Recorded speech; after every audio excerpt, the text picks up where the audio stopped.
I have been following your journey for I think few months now. When you launched Mm, Beam, we'll talk about thank you. that. And to get started, let's start with the introduction, yours, because I know there must be a lot of interesting stuff out there, and then we'll take it from there because there will be a lot of questions on top of that. So yeah, let's get Wonderful. started with your introduction, Toby. Awesome. Yeah, so I'm Toby, I'm 15. I started coding when I was 7, building these mini maths games and websites and stuff. I got really into it. I built sort of my first, I call it a faux startup at 12.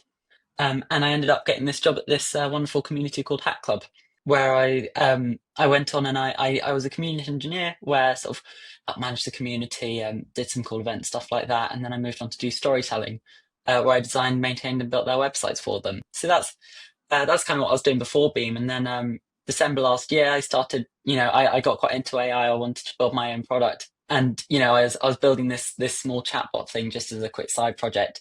And yeah, that kind of turned into Beam. Discovered that the chatbot interface really wasn't good enough, and we started building from there. Awesome. I think, yeah, that was one of the highlight, but definitely there is a huge 7 8 years of foundation, Mm, which leads to you today being a founder.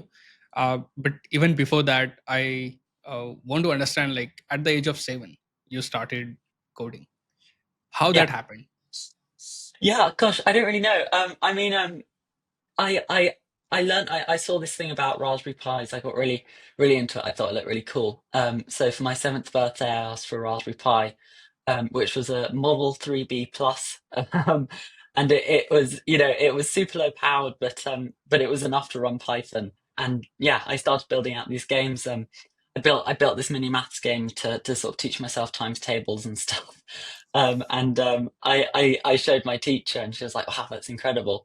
And I think really, sort of seeing that reaction was so cool, and what really got me into it. So, do you think that reaction was something which motivated you to keep doing this? Definitely. I think it was cool seeing, not only people using the code I'd written, but also, people being so excited by it. I mean, it was these terrible little games where you just go, "What's the number?" But to see people's reaction like that was just so wonderful. Yeah, but I think even before that, like how that even happened to ask for a Raspberry Pi to your parents, right? Uh, because many kids at that age uh, don't ask for that. That is quite unusual, right? And you will find me talking a lot about that, by the way. But Yeah. how that one trigger, if you could remember, that this is really interesting, and I want, let's say, a Raspberry Pi. Hmm. Yeah, I think I was always quite a nerdy kid. I was into the most sort of random things. At like 5, I tried to build my own alarm system and stuff, which didn't end up working. Um, and the most random things. I was really into locks and alarms and stuff like that. But I also was really into architecture too. So 6-year-old me would go around these old buildings in London where they'd have open houses, stuff like that.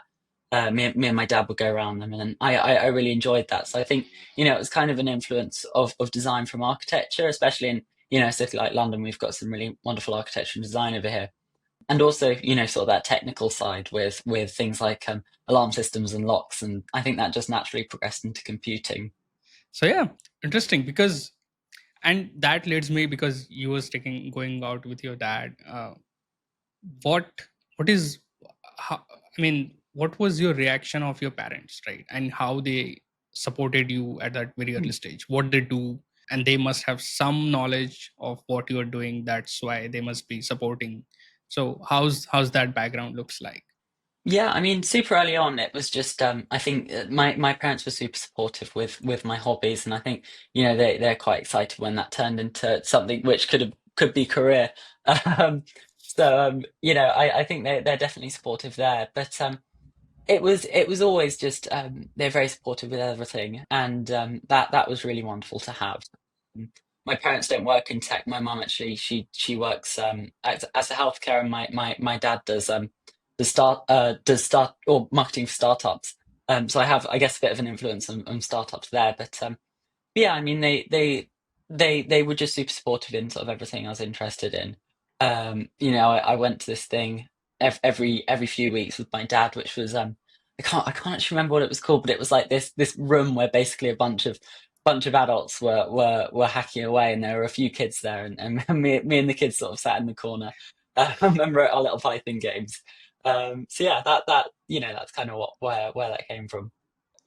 That takes me to the next question, which is, at an early stage you have accomplished a lot in terms of learning, I must say. Thank you. How that process of learning looks like, how that happened. Yeah, I think I'm sure my teachers will back me up here, but I really don't like this sort of traditional school system. Um, I don't find it really works for me. I can't just sit there and memorize something. So for me, it's very much about, I need to be more hands-on. I need to be making stuff. I need to be exploring. And that's really how I taught myself to code. It was I'd just find something I wanted to make, whether that be a game or a website, and I'd just go at it and basically wouldn't stop until I'd finished. And I think I've really sort of carried that through my whole life, and that's how I learn. Is it's just, I'll go, I want to accomplish something, and I basically won't stop until I have. And I think that's definitely a good mentality to have for startups. Yeah, I mean, and I think, have you got mentoring? Like, do you have mentors? How Yeah. uh, how how that works for you? Yeah, I've got two really helpful mentors who've been sort of helping me through the process of Beam. One of them is the ex-director of product management at Microsoft, and the other one is the ex-CEO of Auto Trader, which is a large car selling platform over here in England. So they've been super helpful throughout the whole process. Uh, how you got them as your mentors? Like, how you convinced Um, them that I am a good mentee? Uh, yeah, I mean, I was lucky enough to meet them, and I basically just told them about the idea, and they really got into it. And were helpful enough to say, we'd like to help, we'd like to help you along the journey, and that's really where it came from. yeah, I mean, they must have seen something, for sure. And Hopefully, yeah. yeah, and because finding the perfect mentor is really really hard, Mm, and and and the stage at you are, it might be even difficult. um, mm. but yeah, I mean, this is absolutely amazing, and you're 15-year-old, and you're a founder. How do you manage the perspective of others looking at you, right? Yeah, I mean, I'll be honest. It's very much been positive over negative so far. I think it's a really great story. And I think people have been so incredibly supportive. They see a 15-year-old and they want to help, which is super helpful. I could probably count on one hand the amount of negative experience I've had, and overall it's absolutely been a positive. I think it's a great story too. So that definitely helps. And have you ever been treated differently because you are so young? uh, how you, like, any incident which you feel like, oh, I got some special treatment? Yeah, I mean, it's always, the experience of having to run home for meetings and stuff, which is always quite interesting ones. But no, I think, just people are willing to have discussions with me. When I was super early on and starting, I kind of did this thing where I'd go through on Calendly and I'd guess people's Calendly. So people I want to talk to, and I'd just put times on their calendar for them. Um, and majority of the time people would show up and they'd stay because they saw a 15-year-old, and they're just so fascinated by it, and that was super helpful. So yeah, I think it's opened some great opportunities for me. Awesome. That leads like another question, which is I'm really interested in, which is Beam. uh, Totally. Tell us about what Beam is, how you got started, the entire story behind Beam Computers. Absolutely, sounds great. I mean, so yeah, Beam started really as just another side project. I always built a lot of things on the side. But it was really, the first thing that I'd made, which people were like, this is quite cool. And so it started as I didn't want to pay for ChatGPT, so I built my own chatbot using just the OpenAI API, and people, you know, I added on these extra superpowers so it could sort of do my calendar, do my email, stuff like that. It was pretty helpful. It was quite fast too, which was nice. But you know, I gave a demo of it on this guy Andreas Kling's stream, and I woke up the next day with like an inbox overflowing with emails from VCs, people trying it out. I get quite often I get about 5 or 6 emails a day, sometimes quite threatening ones of people people asking to try it out. Um, but you know, I'm going to assume that's a positive thing. But yeah, I mean, you know, and then at that stage, I really realised, gosh, this is more than just another side project. This is something that other people actually really want. So March this year, I left Hack Club to pursue Beam, and that's what I've been doing since. Awesome. And I recently read your tweet. You got interviewed for A16Z Speedrun, Yeah. and that is exciting because one of the partner tweeted about it, that Mm, I just interviewed a 15-year-old founder, right? yeah. And how was that experience? Like, what what was the highlight of this that conversation, if you could share? Yeah, gosh, that was great fun. You know, I think all conversations I've learned about myself. I quite like talking about Beam. Um, so I really did enjoy it. It was I've spoken to quite a lot of funds, but it was I think the shortest call I've done, only 15 minutes, and just, you know, it forces you to think so deeply about your product and what you're doing, and right on the spot too. So I'd looked before to have a bit of a research of questions commonly asked, and you know, a lot of the questions I'd prepared for hadn't been asked, so I was really put on the spot there. But it was definitely a, you know, a really eye-opening experience, and I hope it went well. So I'm waiting to hear back from them. Yeah, yeah. I think having that experience itself is a big thing, for Hmm, sure, for many. Um, and absolutely. I think you're getting all these opportunities at so early stage. Have you ever felt overwhelmed by that? Or if you do, Yeah. how you overcome, like how Hmm. you take care of that? Yeah, that's a really good question. I mean, you know, I'm in I'm in a lot of meetings and having a lot of discussions with VCs and things. So I've actually, I think I'm really lucky in the fact that I've just gotten so used to it. But you know, initially, I my first ever VC call was with Bessemer, which was quite an intimidating one to start with. And you know, you know, it was it was definitely rough. But they were so supportive and really lovely along the way. That it was a really great experience. And you know, I think it can be really intimidating, sitting in front of, you know, in that call, I think it was 6 other people who were just, you know, sort of grilling you about your product and your company, and it's definitely quite intimidating. But I found, you know, if you really have a clear vision and you know where you want to take it, it's absolutely, you know, it's much easier. So yeah, I think that's definitely, yeah, definitely that. And I think it has a lot to do with your discipline. Um, Mm, how do you stay disciplined, right?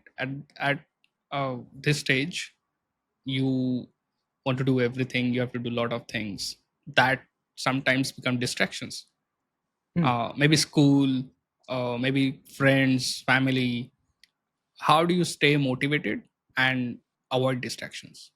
Absolutely. That's a really great question. I mean, I think it's, for me, I'm really motivated just by what I'm making. You know, we when we first started, we were getting a lot of feedback from people. You know, this would be a great product for lawyers, or this would be a great product for salespeople, whatnot. And that was whilst we were experimenting with many different interfaces. But you know, I think for me, the fact that I'm building this product really for myself, at the end of the day, it's something I saw that I needed. It's something that, a problem that really resonates with me, and a problem that gets me really excited. I think that really helps me stay disciplined. You know, I saw an opportunity to really change the way we interact with AI and our computers in general, and I think that keeps me disciplined and super excited. Yeah, I mean, I have like one fallback question, which was from my. It should have I should have asked you in the earlier. Like, what is your friends think about you? this is gonna sound really bizarre, but my friends don't know anything. It's I haven't told them about the majority of this. Um, I think people found a few interviews I did early on, so now they're just starting to find out. But my majority of the bulk of it, they really don't know. Um, and yeah, I think it's definitely I feel it's important to kind of not focus on things like that. I don't like when people show off to me, and I feel like talking about that might might sound like showing off. But yeah, I don't actually say very much, which people tell me I should talk about it more. But when I do, they're always quite excited about it. But I tell them quite little. Yeah, I think I think that helps you to keep yourself like separate out with these two things. Mm, um totally. Absolutely, yeah. uh, and how about your like family, like how they look at you? Do Mm, they, because being parents, it might be a little bit scary for them, like, oh my god, okay, he's talking to investors and all of that. They are mm, always cautious, precautious, protective about you, right? How do they totally. managing you? Yeah, I think it was really when I got my first job at Hat Club, that was really when they realized, gosh, he's actually he's got a career in this. Um and so I was talking about that a lot and things, and when I left Hat Club, that was quite a big decision, and they were quite disappointed when that happened. But I think after really showing them the reaction that people have had about Beam, the excitement, I mean, the VC discussion, stuff like that, um, has just been, they've seen that and gone, gosh, this is an actual thing he's making. This isn't just another side project. And then, once I think that realization happened, it was they became extremely supportive. They were always very supportive, but they really realized, gosh, there's something big happening here. And yeah, I mean, it was really great. My mum and my dad are always asking loads of questions, and I really love talking about it. Yeah, I mean, what kind of questions did you ask you, like? Yeah, I mean, a lot of it's what calls are you having today? Are you able to come to dinner? Um, and stuff like that.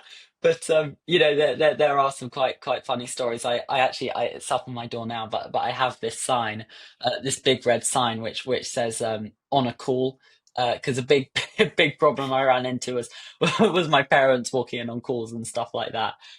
Um, but but yeah, I mean, they're always super curious and really really supportive.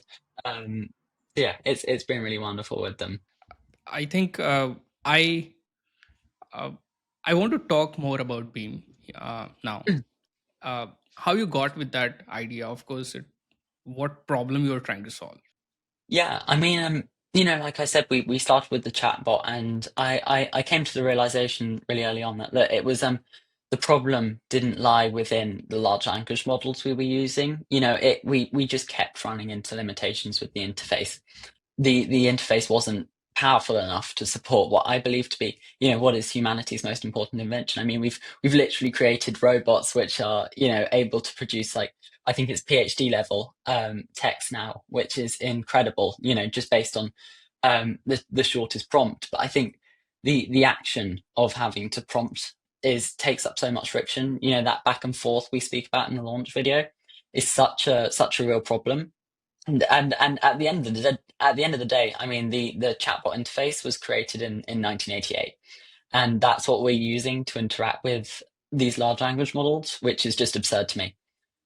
So that's really what we're building for. We're building this new interface to interact with not only AI but your computers, and I think we're doing it in a way where it does it so proactively that you don't have to think about it. It does it in a way where it handles all those boring tasks you don't really want to do, like replying to that email or scheduling a calendar event, stuff like that. But it does it in a way which it knows, based on this deep personal context, that you would want it done, and it means you can focus on things that are actually important to you. Awesome. Yeah, I think even I'm on the wait list.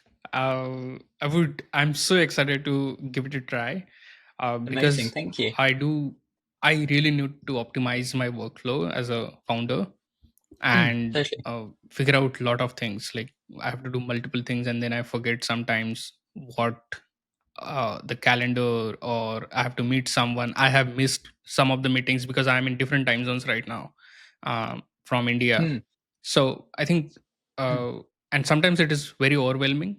And a product like Beam is something which can solve this problem for me. So Absolutely. yeah, Yeah, no, I'm totally. I mean, I found, when we're trying to solve these problems with that chatbot, it actually made it harder. So this new interface makes it infinitely easier. Yeah, because I can definitely sense that based on the context, you get all the options or the Mm, actions which you could take, and mm, that sounds and seems really interesting to me.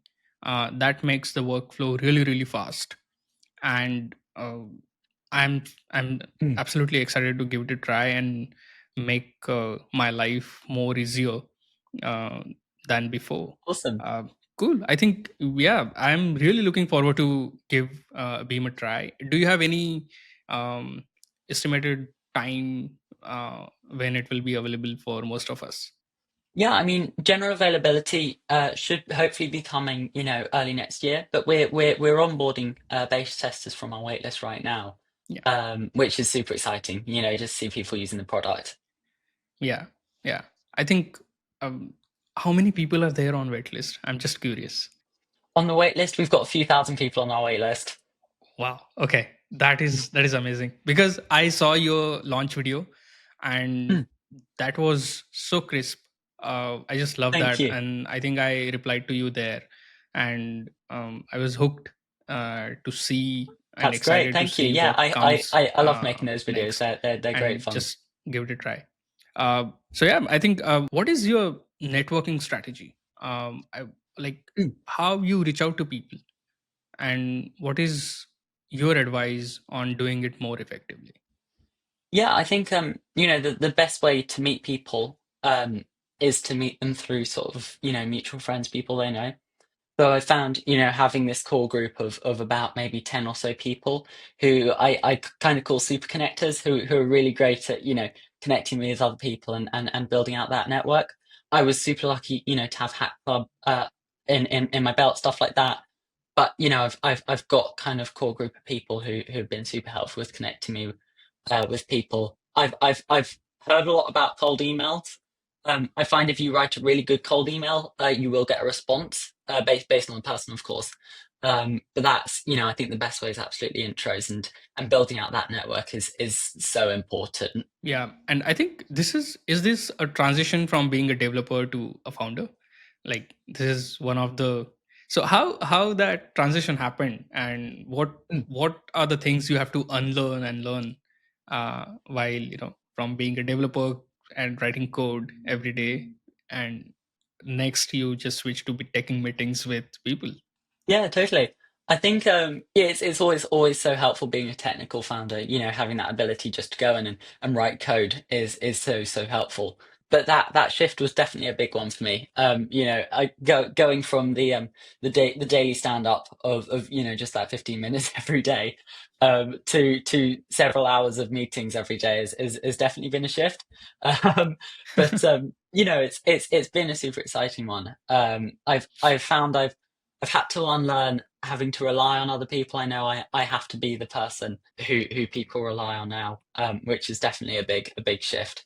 But it's been really exciting, and I've always been into people using things that I know I've made. So when it's the whole product, that's really wonderful. Yeah, I mean, this is a really good topic to like jump on and discuss a lot, because most of the time unlearning is more important than learning when you are Totally. shifting the orbits. So Mm, yeah, I have like one almost a last question. What, you being like, you started coding at 7, you're 15 now, 8 years, mhm. and you have started at very early stage. What is that one thing you think you have done differently than others uh, so far? Yeah, I think from really young, I was always really motivated by, the jobs and the chess keys and stuff of the world. So, I was always really into to people who'd gone out and just made their own things. Um, I was never particularly into school like a lot of kids are, but I think the real difference there is I felt like I I I wanted to contribute something, and I was never interested, even from um, even in primary school, I was never interested in going to university. I was never interested in, just leaving, going, becoming a consultant or working as a software engineer for a massive tech company for several years. Um, it just sounded so boring to me. And I think, the sheer passion I had in making stuff and just knowing how things worked and seeing people use the stuff I make was really, really the final, I guess, final nail in the coffin for the normal life. Um, so I think, with all those factors, I really realized that I wanted to make my own thing, and I think detail and just determination for me are so important. Like I said, I don't really stop until I think I've succeeded. So I think there's some big things for me. Yeah, yeah, absolutely. uh, and one question, which is, do you believe work life balance? I think it's a very common thing with founders where it's like well we're working on our startup for 29 hours every day. Yeah, just stuff like that. Obviously that's not true, but people saying absurd things with I don't believe my employees should be stopping at this stage, things like that. It's so important to me to really maintain that balance. I think um, when I'm here doing school and my startup at the same time, it's quite hard to maintain that balance. But I've found, keeping close with my friends, my family, stuff like that. I've made sure to make a priority, because I think, as wonderful as working on your startup for, let's go even crazier, 36 hours a day. um, um, is just absurd.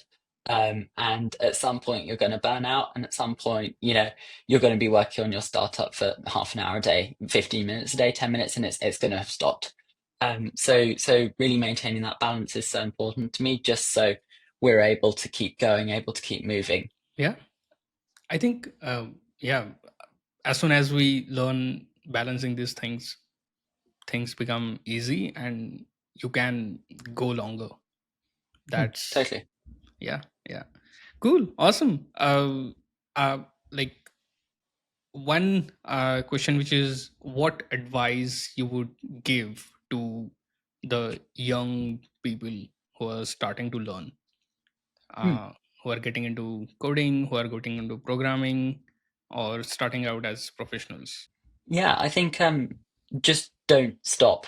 I mean, keep going at the thing you want to make. Um, keep going until you think it's perfect, and you know, it's so important just to have conviction in what you're building, and to believe in it. There's so many people now who are just exclusively motivated by, fame or numbers, and I think that's crazy. You just want to be motivated by the thing you're making. You need to know what you're doing is wonderful, and you need to have 100% total belief and belief in what you're building. Yeah, I think, uh, I think the formula is very simple. We just Mm, make it so complicated by overthinking it. uh, totally. yeah, and I was going through your website and I saw so many side projects there. Mm. uh, and you talk very briefly about the importance of side projects. So what do you think, like, why someone should build side projects? Yeah, absolutely. I think, on two, I'll look at this in sort of two dimensions where you've got the first, which is professional. Is personally, if I saw someone with a CV who was applying with they'd gone to university for 3 years and had done this degree and everything, but had never, shipped a side project before. compared to someone who'd spent their teenage years and the few years of their 20s just building as much stuff as possible. Depending on the quality of those projects, of course, I would most likely hire the person who had done these side projects. And I think from a professional perspective, seeing someone who's actually built stuff before is so important. But also, on a more personal level, for yourself, is it's so important to sort of build out your skills in a way where the stakes aren't going to be too high. And it really, in from the perspective of programming, it really does keep you interested in what you're doing. If you're just doing it for work, I find it super easy to lose interest and just go, oh gosh, I spent all day coding. I don't want to do any more. But if you're building that side project, you keep a passion for what you're doing. You kind of remember why you're doing it.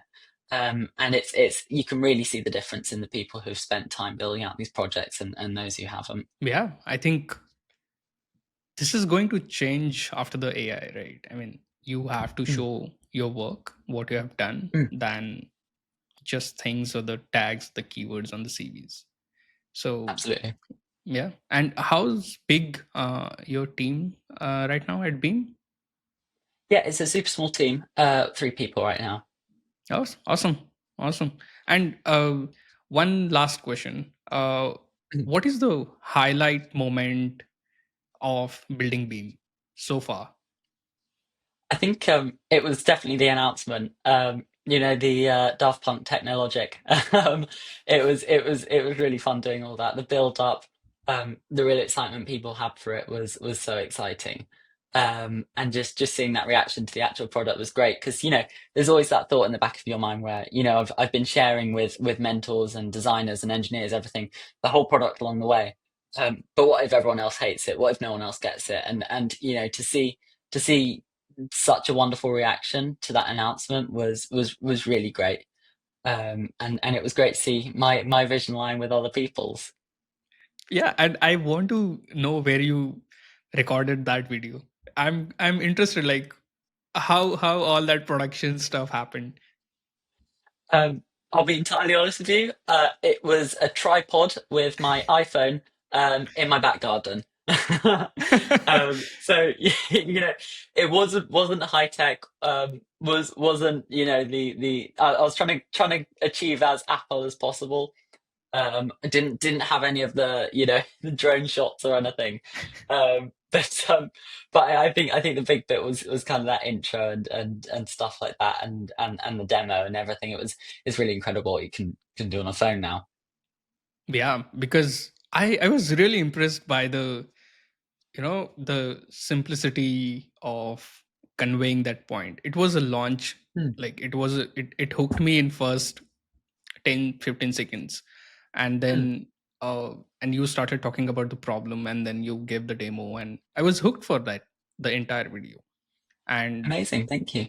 and I was and I was thinking about like how you must have prepared for it, and how you recorded it, who helped you in that. But then I realized I think he have done all of this by himself, Hmm, and I always wanted to ask you this question. So yeah, super super awesome.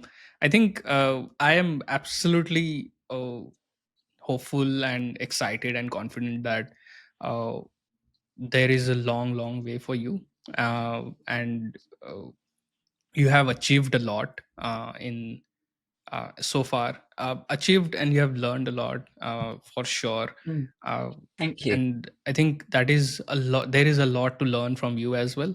and and that's why I wanted to talk to you and invite you on the podcast, and thank you so much for accepting the invite and coming and chatting with us. So yeah, thank you so much for that. It Problem. was really really great talking to you, Toby. Thank you. You too, of course.